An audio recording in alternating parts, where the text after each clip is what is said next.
Hi, it is Sunday, May 14th, and that means that it is Mother's Day. So I want to do a quick, well, it's probably not going to be quick, let's be honest.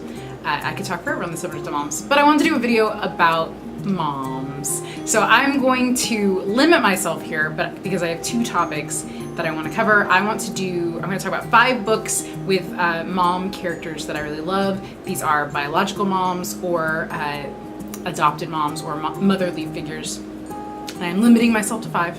And then I want to talk about 5 books that my mom introduced me to. So the first mom in a book that I'm going to talk about is Sandy from the comic Power Up by Kate Leff, the graphic novel.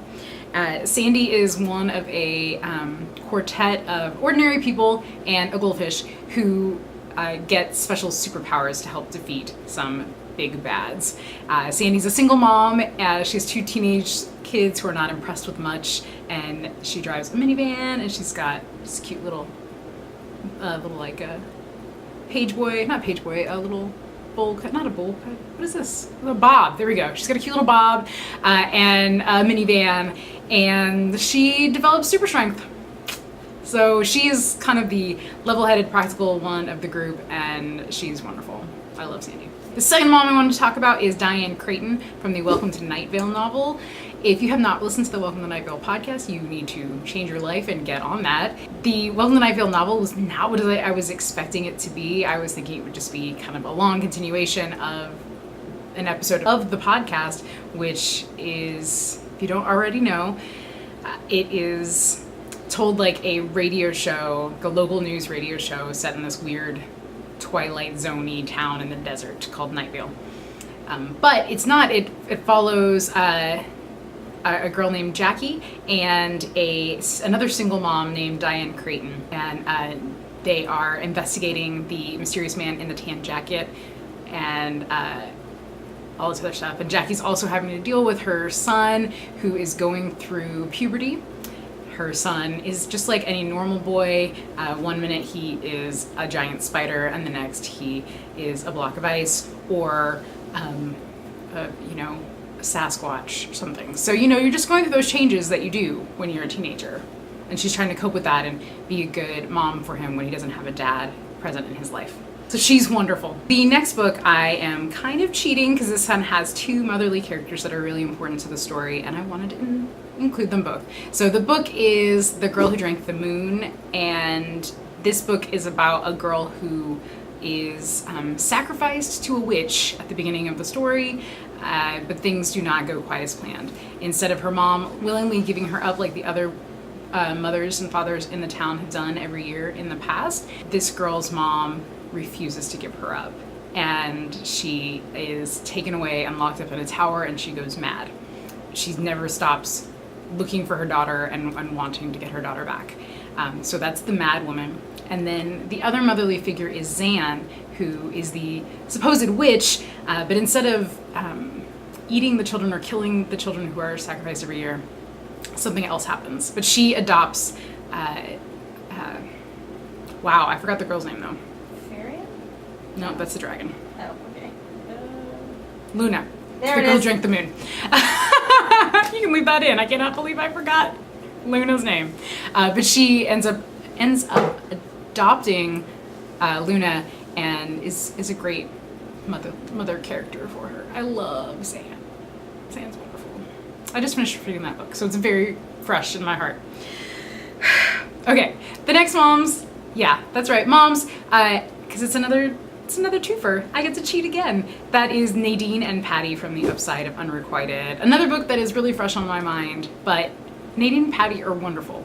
They are in love with each other. They love their kids. They're willing to listen to them and talk to them, even when their teenage daughters are going through difficult times in their lives.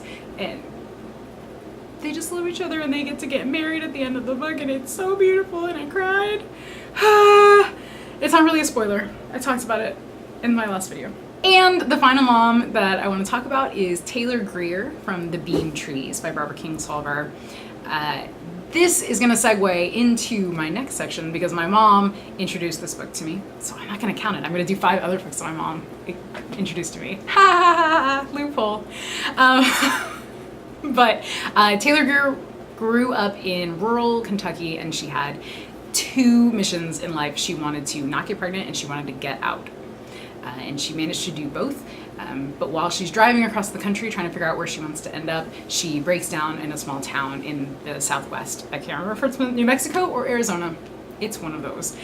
And it's Arizona. And while she's at a gas station, someone puts a kid in her car and says, you have to keep her. So Taylor ends up being a mom in a different way than she expected. So she adopts Turtle. And then that book and the companion, Pigs in Heaven, are about their relationship and Turtle finding her place in the world because she is Native American, and there's a lot of talk about who's your family and how should you be raised. It's beautiful. Anything Barbara Kingsolver writes is excellent. So those are my 5 books about moms. I could name, and I have like a huge list of other ones that I was just coming up with, but I told Lisa I could talk about this all day, and she said, why don't you just name a couple? She's very wise, my Lisa. The next portion of our video, I was really, really lucky growing up that I probably would have been a big reader on my own, but I think part of the reason that it was really easy for me to be a great reader when I was young is that I had a parent who was really passionate about reading and made books available to me and read to me regularly, to both me and my sisters. It's my mom. I love you, Mom. You're the best mom ever.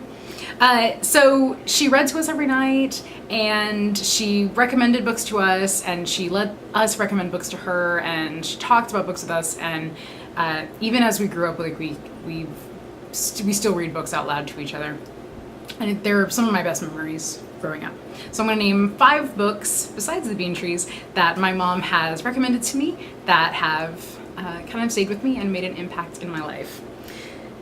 One of them, most kids read growing up out loud. It's a perfect read aloud, the Laura Ingalls Wilder Little House books. And we read those, but the series that my mom really introduced me to that I really still love to this day are the Betsy-Tacy books. I've done a video about them in the past.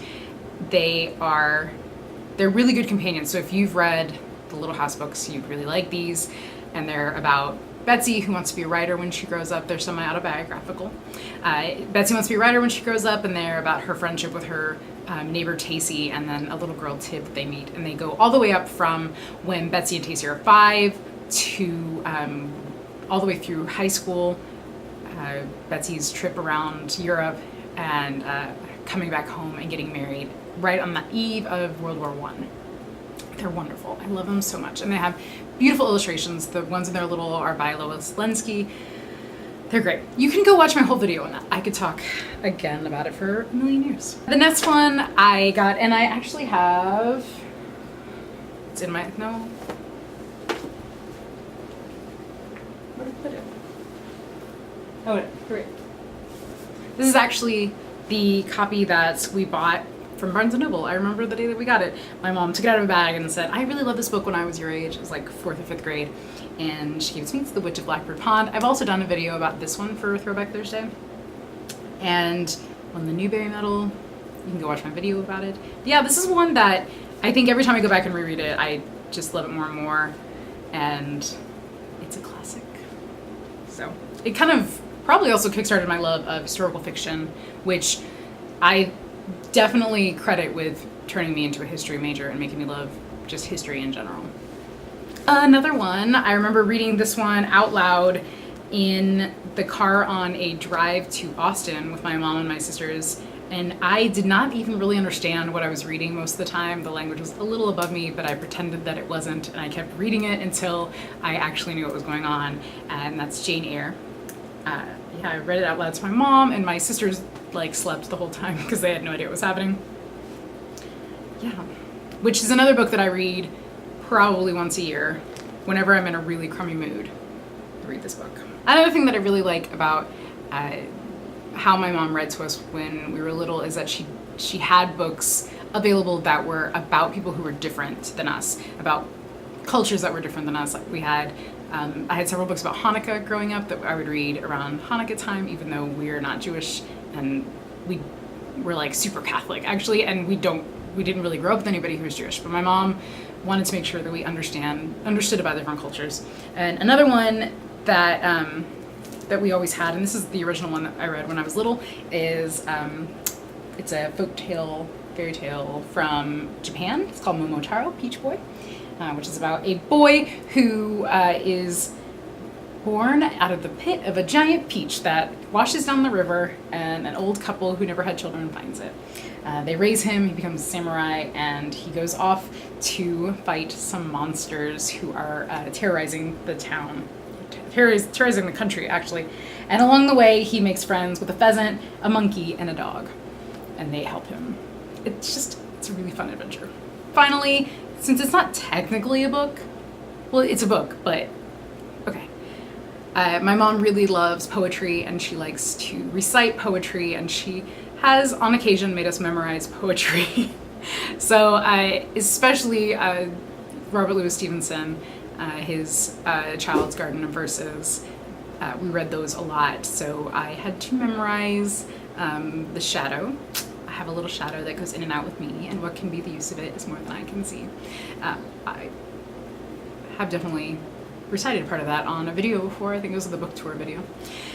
But she has poems just in her repertoire, in her mind, in this vast mind that she has, and we would just be like, oh, do this one again, do the steadfast tin soldier, and that always stuck with me, and I think that's part of why I really like poetry now. So that is a little about my reading experience with my mom growing up. I'm very, very thankful for her. I do not think that I would be a librarian today if she hadn't started me on this path, and also taken me to the library almost every Saturday of my childhood. That very much helped.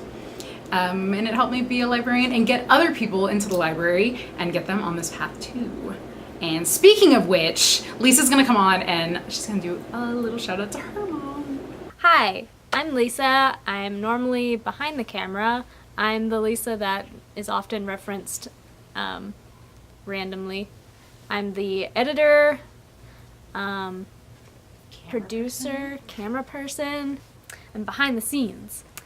I just wanted to mention my mother figures. I have two. My mom isn't really much of a reader. She didn't really read to me as a kid because she was always really busy. She worked 2 jobs because she's a single mom, and that's what you do. What I did appreciate was she never denied me books. I would go to all of the school, what are they called? Book fairs. And even if it was really late and she was really tired, she would still let me go and get all the things. Maybe not all the things. Sometimes there was only one book, but whatever. And anytime we were in Walmart, I got to get a book. My grandma, though, she read to me a lot as a kid, and still to this day when I read children's books, I always imagine her voice in my head because she has a really good reading voice. It's very soothing. And anyway, I just wanted to say I appreciate them and I love them very much, and happy Mother's Day. Bye. Thank you so much for watching. Make sure you do all those nice things you can do on YouTube, like this video, comment below. I'd love to hear if you read with your mom or a mother figure when you were growing up, and what books they introduced you to. Subscribe if you haven't already. Share this with your mom, and maybe you guys could read some books together. So, okay, that's it for me. Bye. Hi. See, I was narrating. you're right behind. Yes, absolutely. See how nicely I mention you next time. Oh my god, I'm so red. Okay.